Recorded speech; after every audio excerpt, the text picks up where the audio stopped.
मेरा नाम हिमांशु कुमार है। आप देख रहे हैं हम लोग का ब्यूटीफुल सा चैनल नॉलेज अड्डा। तो आज हम लोग पढ़ने वाले हैं मोल कॉन्सेप्ट के बारे में। मोल कॉन्सेप्ट क्लास 11 का टॉपिक है। इसमें हम लोग पढ़ेंगे जितना भी फार्मूला है मोल कॉन्सेप्ट के अंदर, टोटल फार्मूला कवर करेंगे 0 टू एडवांस। ठीक है, तो हम लोग स्टार्ट करते हैं फार्मूला। तो सबसे पहला फार्मूला है हम लोग का मास। मास क्या होता है? मास का यूनिट क्या होता है? केजी। सीरियस यूनिट क्या होता है? ग्राम। ठीक है, मास में हम लोग को और पढ़ना है एब्सोल्यूट मास के बारे में। तो एब्सोल्यूट मास क्या देखते हैं हम लोग, किसका देखते हैं? इलेक्ट्रॉन, प्रोटॉन, न्यूट्रॉन और अल्फा पार्टिकल्स का। ठीक है, तो इलेक्ट्रॉन का जो एब्सोल्यूट मास होता है वो होता है 9.1 इंटू 10⁻⁻28 ग्राम। प्रोटॉन का मास ये होता है, न्यूट्रॉन का मास और अल्फा पार्टिकल का मास। ठीक है, तो अब इसके बाद हम लोग आगे बढ़ते हैं। तो नेक्स्ट में हम लोग का देखेंगे रिलेटिव मास। तो रिलेटिव मास हेडिंग ना लीजिए, तो रिलेटिव मास हम लोग देखेंगे। तो रिलेटिव मास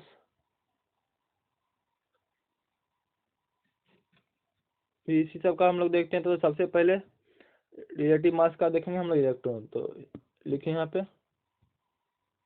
रिलेटिव मास।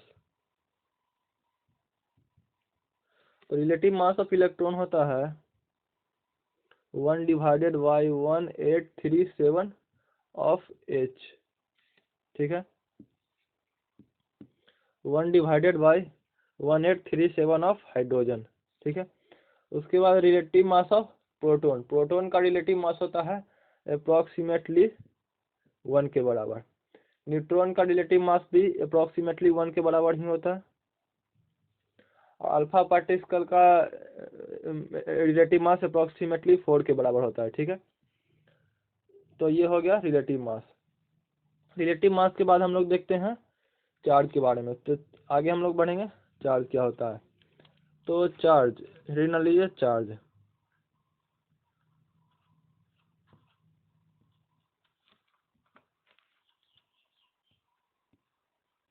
तो चार्ज का जो एसआई यूनिट होता है वो होता है कूलम, जिसको हम लोग लिखते हैं सी से डिनोट करते हैं। ठीक है, चार्ज का जो सीरियस यूनिट होता है वो होता है ESU, यानी कि इलेक्ट्रोस्टैटिक यूनिट। इसको हम लोग शॉर्ट फॉर्म में बोलते हैं ESU। ठीक है, तो ये हो गया चार्ज का। तो ये तो हम लोग देख लिए। उसके बाद फिर हम लोग देखते हैं चार्ज में रिलेटिव चार्ज। जैसे हम लोग रिलेटिव मास देखे थे, उसी तरह हम लोग देखेंगे रिलेटिव चार्ज।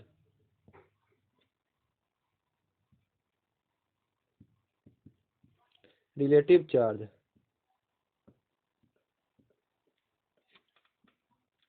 तो रिलेटिव चार्ज भी हम लोग देखेंगे इलेक्ट्रॉन, प्रोटॉन और न्यूट्रॉन का।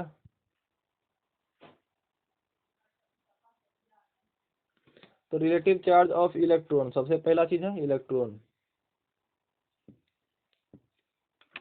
तो इलेक्ट्रॉन का जो रिलेटिव चार्ज होता है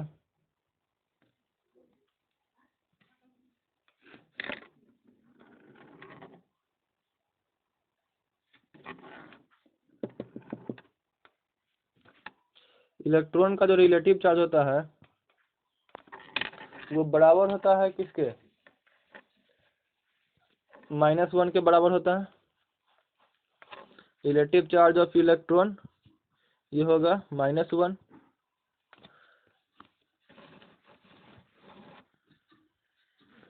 उसका रिलेटिव चार्ज ऑफ प्रोटॉन देखेंगे हम लोग। तो प्रोटॉन का जो रिलेटिव चार्ज होता है वो क्या होता है? +1। न्यूट्रॉन में तो कोई चार्ज नहीं होता, इसलिए 0। उसका है हम लोग का अल्फा पार्टिकल्स। अल्फा पार्टिकल्स का जो रिलेटिव चार्ज होता है वो होता है +2। ठीक है, तो ये हो गया हम लोग का रिलेटिव चार्ज। रिलेटिव चार्ज के बाद हम लोग का आता है एब्सोल्यूट चार्ज। तो हेडिंग डाल लीजिए absolute charge. Absolute charge,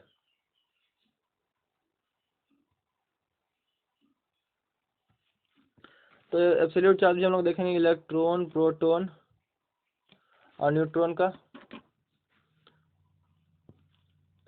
electron, proton, neutron और अल्फा पार्टिकल का। तो सबसे पहले इलेक्ट्रॉन का एब्सोल्यूट चार्ज क्या होगा? तो हम लोग जानते हैं होता है कि -1.6 -1.6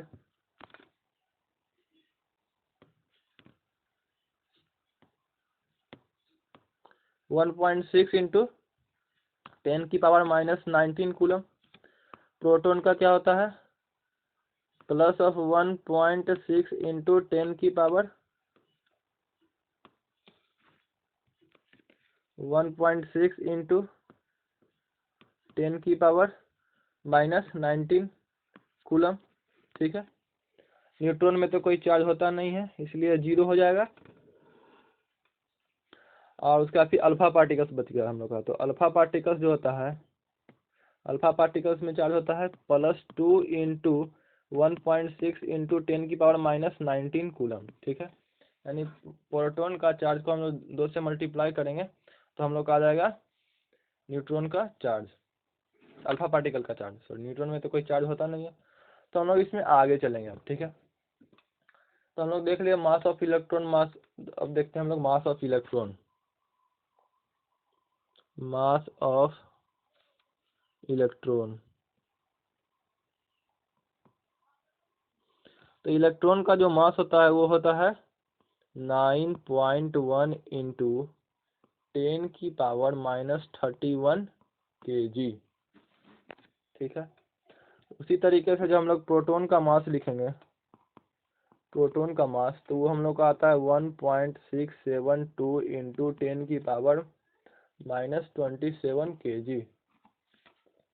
न्यूट्रॉन का मास, तो न्यूट्रॉन का जो मास होता है वो लगभग प्रोटॉन के बराबर होता है, यानी कि 1.674 इंटू 10 की पावर माइनस का 27 kg। ठीक है, इसके बाद हम लोग का आता है अल्फा पार्टिकल। अल्फा पार्टिकल्स का मास नहीं होता है, सॉरी, अल्फा पार्टिकल्स का मास होता है, वो देख लेते हैं हम लोग। तो हम लोग अब आगे चलेंगे एब्सोल्यूट टेम्परेचर के बारे में। तो नेक्स्ट टॉपिक है हम लोग का एब्सोल्यूट टेम्परेचर। एब्सोल्यूट टेम्परेचर,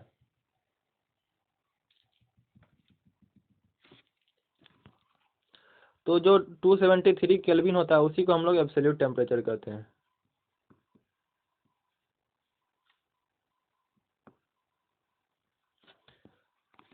हम लोग का जो एब्सोल्यूट टेम्परेचर होता है यानी कि 0 डिग्री सेल्सियस, वो किसके बराबर होता है 273.15 केल्विन के। इसको हम लोग बोलते हैं 273 केल्विन भी बोलते हैं।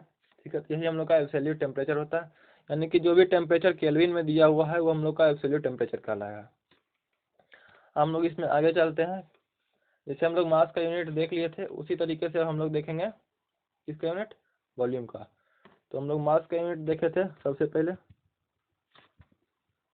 हम लोग मास का यूनिट देखे थे केजी, एसआई यूनिट केजी, और सीजीएस यूनिट ग्राम। ठीक है, तो हम लोग अब यहीं से अब देखेंगे क्या, वॉल्यूम का। तो यूनिट लिखिए वॉल्यूम। तो वॉल्यूम का जो एसआई यूनिट होता है,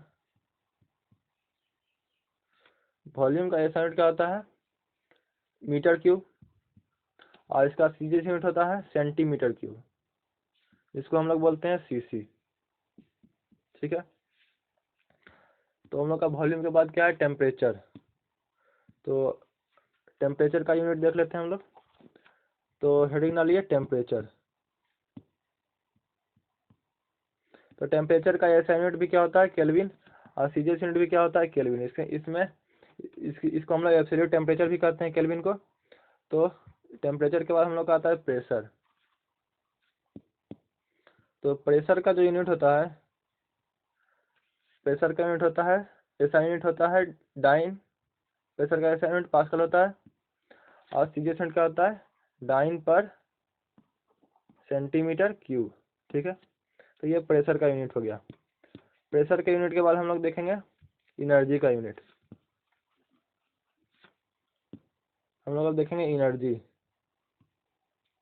तो एनर्जी का जो एसआई यूनिट होता है वो क्या होता है, जूल, और सीजीएस यूनिट होता है अर्ग। तो यहाँ हम लोग जानते हैं 1 जूल इक्वल टू होता है 10 की पावर 7 अर्ग। 1 जूल 10 की पावर 7 अर्ग के बराबर होता है। ठीक है, ये था हम लोग का एनर्जी। एनर्जी वर्क का, एनर्जी इक्वल टू वर्क होता है, वर्क का भी एसआई यूनिट जूल होता है, और सीजीएस यूनिट अर्ग होता है। ठीक है, उसके बाद हम लोग चार्ज का एसआई यूनिट देख लिए थे, कूलम होता है और इलेक्ट्रोस्टैटिक यूनिट होता है। उसके बाद हम लोग देखेंगे एरिया। एरिया का जो एसआई यूनिट होता है वो होता है मीटर स्क्वायर और सीजीएस यूनिट होता है सेंटीमीटर स्क्वायर। ठीक है, ये हो गया हम लोग का एरिया। एरिया के बाद हम लोग का आता है फोर्स। एरिया के बाद हम लोग का आता है फोर्स। तो फोर्स का जो एसआई यूनिट होता है वो होता है न्यूटन। फोर्स का एसआई यूनिट क्या होता है? न्यूटन।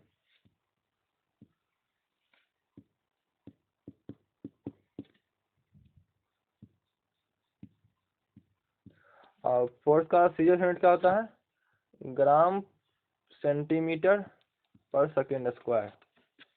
ग्राम सेंटीमीटर पर सेकेंड स्क्वायर। ठीक है, ये हो गया हम लोग का फोर्स। फोर्स के बाद हम लोग का आता है डेंसिटी। तो हेडिंग डालिए आप लोग डेंसिटी। डेंसिटी का ऐसा यूनिट होता है केजी पर मीटर क्यूब। केजी पर मीटर क्यूब। इसका सीजीएस यूनिट होता है ग्राम पर सेंटीमीटर क्यूब। ठीक है, ये हो गया डेंसिटी।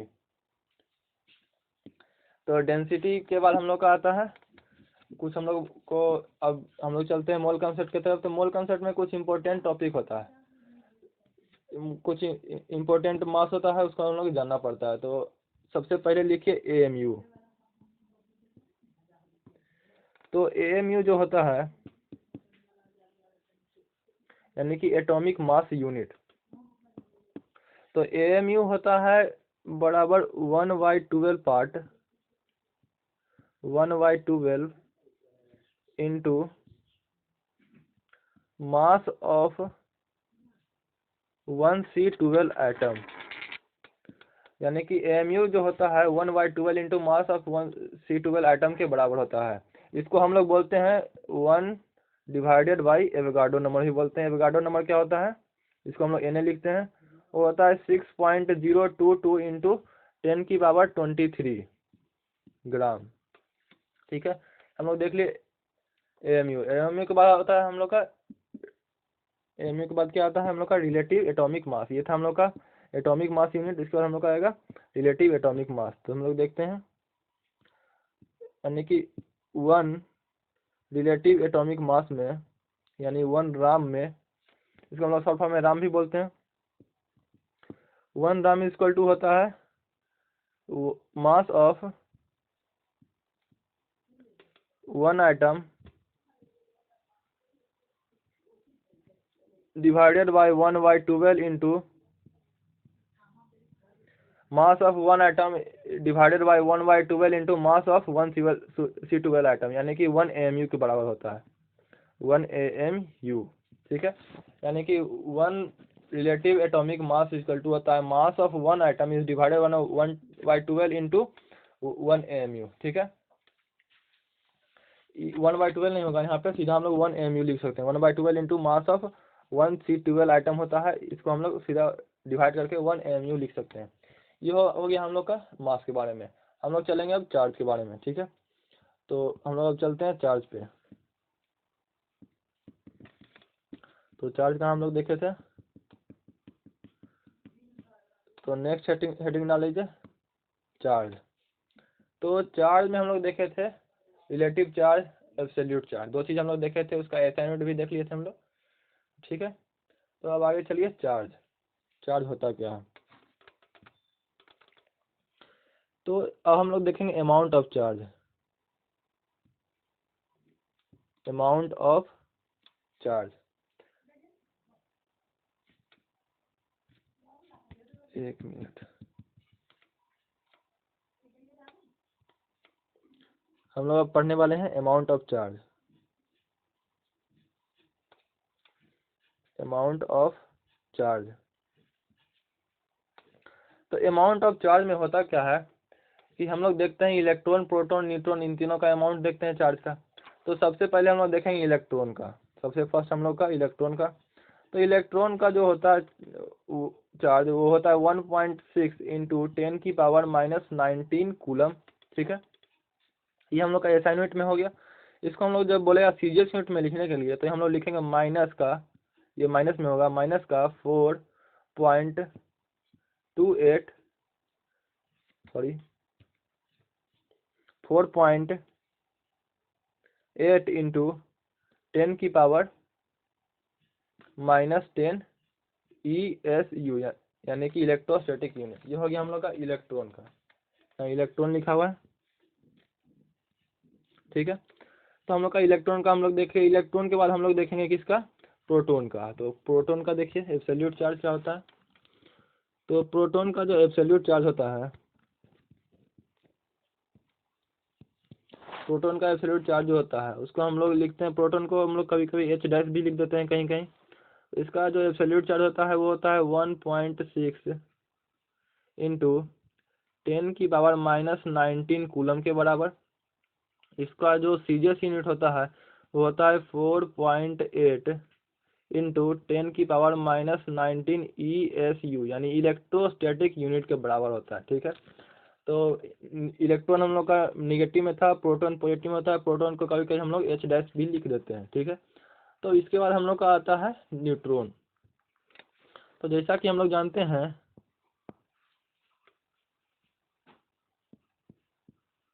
न्यूट्रॉन चार्ज लेस होता है। क्या होता है, चार्ज लेस, चार्ज लेस। इसमें चार्ज नहीं होता है, इसका जो चार्ज होता है वो हमेशा 0 के बराबर होता है, ठीक है। तो ये हम लोग देख लिए अमाउंट ऑफ चार्ज के बारे में, ठीक है। तो हम लोग देखेंगे मोल्स में। अब चलते हैं हम लोग, ये तो हम मोल्स का जो बेसिक चीज़ था, जो हम लोग मोल्स को यूज होता है मोल्स के अंदर, वो हम लोग देख लिए बेसिक चीज़। हम लोग सीधा चलते हैं यहाँ से मोल्स ऑफ एटम पे। तो आप लोग हेडिंग ला लीजिए मोल्स ऑफ एटम।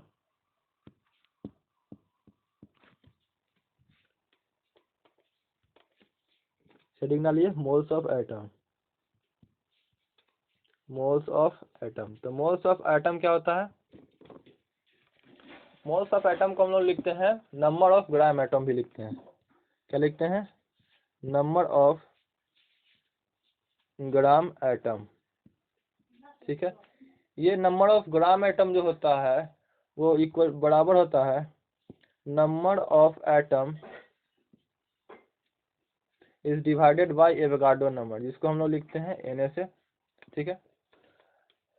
तो ये हो गया हम लोग का मोल्स ऑफ एटम, जो इसको हम लोग लिखते हैं नंबर ऑफ ग्राम एटम, वो होता है बराबर number of atom divided by Avogadro number के, ठीक है। इसका एक फार्मूला और होता है मास के फॉर्म में, वो भी हम लोग देख लेते हैं। इसको आप लोग नोट डाउनलोड कर लीजिए।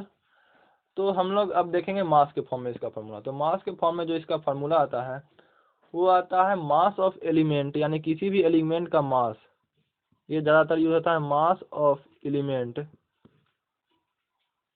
जो भी हमको क्वेश्चन में एलिमेंट दिया होगा उसका एलिमेंट का mass divided by atomic mass in gram, उसका atomic mass, atomic mass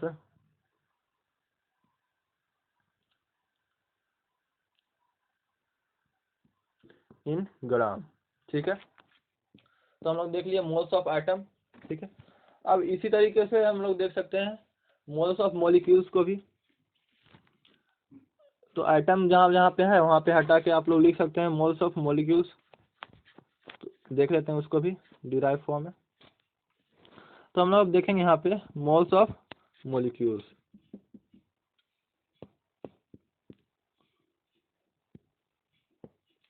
moles of molecules. तो मोल्स ऑफ मॉलिक्यूल्स जो होता है उसको हम लोग बोलते हैं नंबर ऑफ ग्राम मॉलिक्यूल्स भी। इसको हम लोग क्या बोलते हैं, नंबर ऑफ ग्राम मॉलिक्यूल्स। तो नंबर ऑफ ग्राम मॉलिक्यूल्स का जो फॉर्मूला आता है वो आता है number of molecules, number of molecules divided by Avogadro number. अब इसका जो एक और फार्मूला आता है मास के फॉर्म में वो आता है मास ऑफ सैंपल इन ग्राम, यानी कि जो भी मॉलिक्यूल्स का सैंपल दिया होगा उसको हम लोग ग्राम में लेंगे मास, डिवाइडेड बाय मॉलिक्यूलर मास, उसका molecular mass.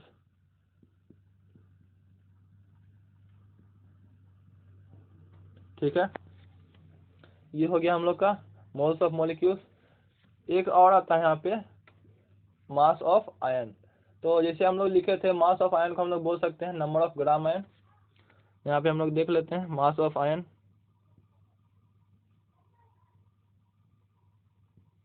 Mass of ion,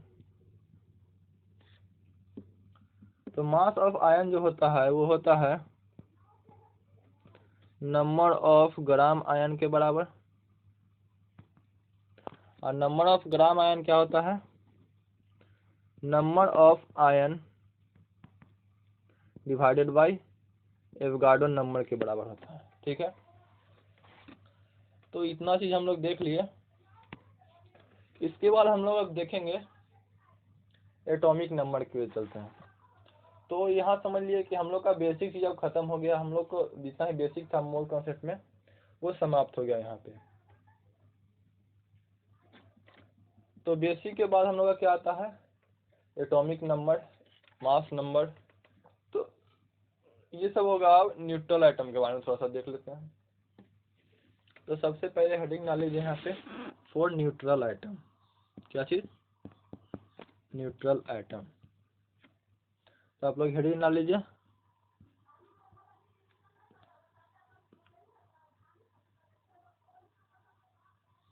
for neutral item.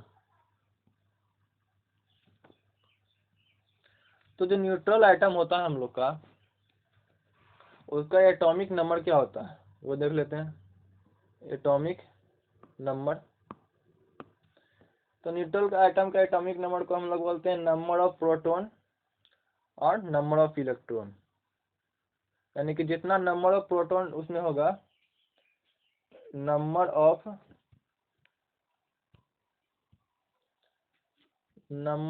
Proton, जितना नंबर ऑफ प्रोटॉन होगा उतना ही नंबर ऑफ इलेक्ट्रॉन भी होगा, नंबर ऑफ इलेक्ट्रॉन। ठीक है, ये हो गया एटॉमिक नंबर। इसमें एक टर्म और आता है मास नंबर, तो वो भी हम लोग देख लेते हैं। तो फॉर न्यूट्रल आइटम के लिए मास नंबर देखते हैं हम लोग। तो जो मास नंबर होता है, मास नंबर बराबर होता है किसके, mass of number of proton plus number of neutron के बराबर होता है। यानी कि जो इसका मास नंबर होता है वो इलेक्ट्रॉन के नहीं, नंबर ऑफ प्रोटॉन, कितना नंबर ऑफ प्रोटॉन है प्लस में कितना नंबर ऑफ इलेक्ट्रॉन है, नंबर ऑफ न्यूट्रॉन। ठीक है, तो ये हो गया उसका मास नंबर। हम लोग आगे चलते हैं। इसी में आता है पॉजिटिव चार्ज एटम। एक सेकेंड।